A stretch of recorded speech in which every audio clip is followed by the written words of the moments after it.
20th, the WNBA owners are moving along with business. They're not entertaining these games with the WNBPA. We got to break this down. Welcome to Keep the Vision. Make sure you like, comment, subscribe, share the channel, hit that bell notification, and hype the video.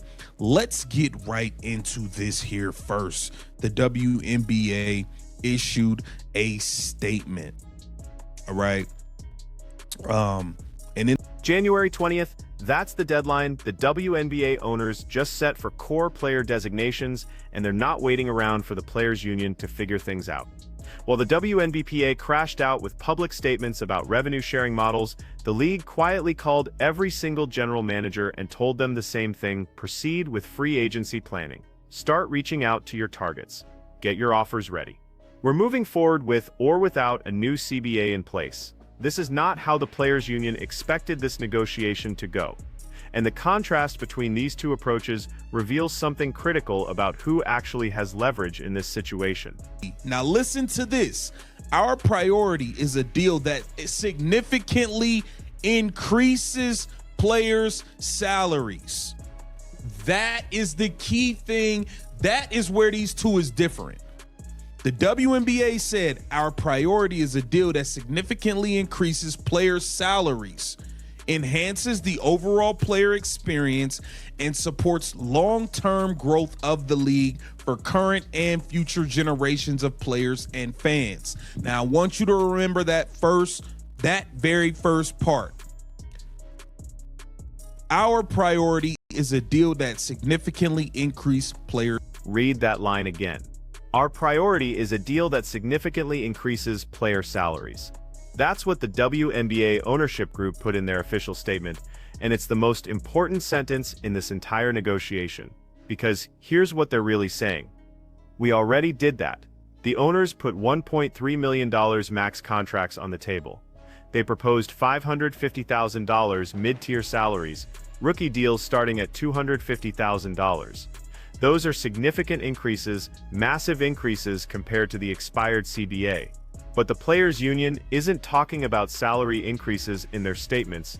They're focused entirely on revenue-sharing percentages, and that disconnect is why we're in a status quo period right now instead of celebrating a new deal. Owners are on. The players are if you go look at the WNBPA statement, they are talking about this new revenue sharing model. They're not talking about increased salaries. They want rev share that they feel like would not happen without the players and yada, yada, yada. That is where these two parties, there's a major disconnect. That's where there's a major disconnect. Now, the WNBA front office has Let's get to this. Front Office Sports, shout out. Front Office Sports reporter Annie Costabile broke down exactly what this status quo period means legally. Under U.S. labor law, the WNBA has an obligation to maintain the conditions of the expired CBA while negotiations continue. That means qualifying offers, core designations, all the standard free agency mechanisms remain in place. They're just operating under the old salary structure until a new agreement gets ratified. The league proposed a moratorium to the union just 1 hour before the midnight deadline on Friday, a complete pause on all free agency activity until the CBA gets done. The union didn't accept it, so now we're in this weird limbo where teams can send offers that nobody's going to sign because the actual numbers will change once the new CBA is finalized. But here's the strategic move the owners are making. They're telling teams to start the conversations anyway, figure out who wants to go where, get verbal commitments, build the framework, because when this CBA does get signed, everything's going to move fast. The expansion draft for Toronto and Portland happens first, then free agency hits immediately after. There's no time to waste. Start contacting your free agents and all of this stuff. This stuff should be set up by January 11th from what I read. Here we go. When the clock strikes midnight on Friday night, it already happened, the third deadline in negotiations between the WNBA and WNBPA for a new collective bargaining agreement will have come and gone with no deal. The league won't turn into a pumpkin, but negotiations will enter a period of status quo. That means both sides can continue negotiating while maintaining the conditions of the current CBA. Under U.S. labor law, the WNBA has a status quo obligation. This is the owners playing chess while the players' union is playing checkers. Think about the position this puts the WNBPA in. They thought they had leverage, they thought the league couldn't function without a new CBA in place, that the pressure would force ownership to accept their revenue-sharing demands, but the owners just called that bluff. January 11th, teams start contacting free agents. January 20th, core designations are due. The business of basketball continues. Players still need contracts. Teams still need to fill rosters. The expansion teams still need to draft players. None of that stops just because the union wants to hold out for a better revenue split. And here's what makes this particularly problematic for the players: they're not unified on what they actually want. You've got superstars like Apsha Wilson, who would benefit most from maximizing individual salaries. Then you've got role players who care more about raising the salary floor and improving minimum contracts. The revenue-sharing fight benefits everyone in theory, but in practice, it's the stars who would see the biggest gains from a percentage of revenue model. NBA owners are like, look, man, we got to keep business moving. Okay, let's get ahead of some things here. Let's not wait. You guys can proceed as usual. This is what they're on. The same sources told Front Office Sports they viewed going through the motions of free agency without a CBA in place as pointless. Under the expired CBA, qualifying offers including core designations, which grants teams exclusive negotiating rights to a player under the tag, could be sent out no later than January 20th. However, let's talk about what the owners actually offered, because the WNBPA's public statements make it sound like ownership is lowballing them. A $1.3 million maximum salary represents a 160% increase from the current $241,984 max under the expired CBA. The proposed $550,000 mid-tier contracts are more than double what most veteran players make right now. Rookie salaries jumping to $250,000 means first-year players would earn more than many current All-Stars. These aren't incremental raises. This is a fundamental restructuring of the entire salary scale. And the owners are offering this while the league is still operating at a loss. The WNBA hasn't turned a profit yet. The NBA has been subsidizing operations for 27 years. Yes, the league is growing. Yes, ratings are up. Yes, sponsorship deals are increasing. But growth and profitability are two different things. The players' union wants a revenue-sharing model similar to the NBA, where players get approximately 50% of basketball-related income. That sounds fair on the surface until you realize the WNBA doesn't have basketball-related income to share yet. They have investment capital, NBA subsidies, and projected future revenue based on the Caitlin Clark effect. You can't split revenue that doesn't exist. Just baseline things in order, even though the actual number can't be agreed upon, because once the new CBA is signed, that number, that financial number, will change. But at least they have the opportunity to see, hey, who wants to go where, who's willing to commit where, who's feeling froggy and interested in certain markets. That way it will, because free agency, everything is going to be condensed now. So everything's going to be moving fast. So they figure, hey, if we can get some things going now, when we watch what happened in that league call to general managers. The message was clear. We're not entertaining these games. The WNBPA put out a statement accusing ownership of negotiating in bad faith, of not recognizing player value, of trying to suppress their earning potential. The owners responded by telling teams to proceed with business as usual. That's not panic, that's confidence, and it's confidence backed by legal standing. The status quo period isn't some loophole the league is exploiting. It's literally how labor law works when a CBA expires without a replacement. Both sides can continue operating under the previous agreement's terms while negotiating a new one. The difference is the owners are actually using this period productively, while the union is making public statements about principles and fairness. Organized for people, everybody won't feel so rushed, even though it is going to be rushed. But hey, the owners are trying to move forward. They responded with a statement. They're already contacted every team and told them January 11th, start contacting the free agents you're going to be interested in by the 20th. Whatever players you are going to tag or whatever, or protect or whatever, go ahead and get that in, and we're moving on. So that's what it is right now, man. The players look crazy right now. The players look crazy. They thought they had so much damn leverage, man.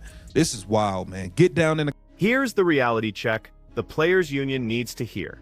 Free agency is coming, whether they're ready or not. The expansion draft is happening. Training camps will open. The 2025 season will start on time. Players who want to get paid need to sign contracts, and those contracts are going to be negotiated under the framework the owners put forward. The union can hold out for revenue sharing all they want, but at some point, individual players are going to make individual decisions based on their individual circumstances. A player who's been making $150,000 isn't going to turn down a $500,000 offer because the union wants to fight for a percentage point of future revenue. That's not how this works in the real world. And the owners know this. That's why they're proceeding confidently. That's why they're telling teams to start making offers on January 11th. They're forcing the union's hand. Either accept the massive salary increases we're offering, or watch your members sign under the old CBA terms while you keep fighting for a principle that doesn't translate to actual dollars right now. Right now, man, the players look crazy right now. The players look crazy. They thought they had so much damn leverage, man. This is wild, man. Get down in the comments. Let me know what you think. This is Keep the Vision. Make sure you like, comment, subscribe, and share the channel. So where does this leave us?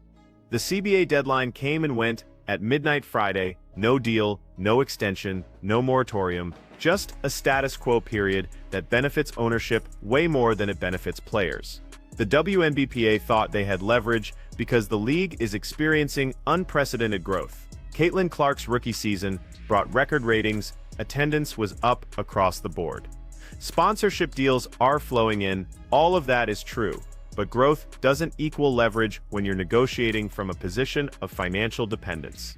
The players need the league more than the league needs any individual player. That's harsh, but it's accurate. The WNBA survived and grew for 27 years before Caitlin Clark showed up. It'll survive and grow regardless of who signs what contract this offseason. The owners are offering life-changing money to these players. A $1.3 million max salary in a league that's never been profitable is a massive investment in the future. The players' union wants more, and that's their right. But wanting more and having the leverage to get more are two completely different things, and right now, watching how this status quo period is playing out, it's clear which side actually has the power. The WNBA made a strategic miscalculation. They thought the league couldn't function without them agreeing to a new CBA. They thought public pressure and social media support would force ownership to cave on revenue sharing. They thought wrong. The owners are proceeding with business. Teams are preparing to make offers. Free agency is happening on schedule. The expansion draft is moving forward. Everything continues. And that's the lesson here. In professional sports labor negotiations, leverage isn't about who's right or who deserves more. It's about who can afford to wait longer.